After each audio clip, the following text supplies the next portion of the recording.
যেমন ওই কৈকির মঠম দিয়ে হয়ে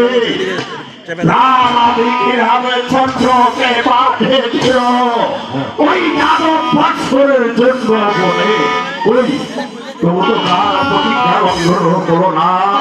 আর আমি সেই সাথে সদাল বলে রেখো দেবী এক ক্ষেত্রে কখনো অলঙ্কার দিতে প্রতিজ্ঞা হয় প্রয়োজন।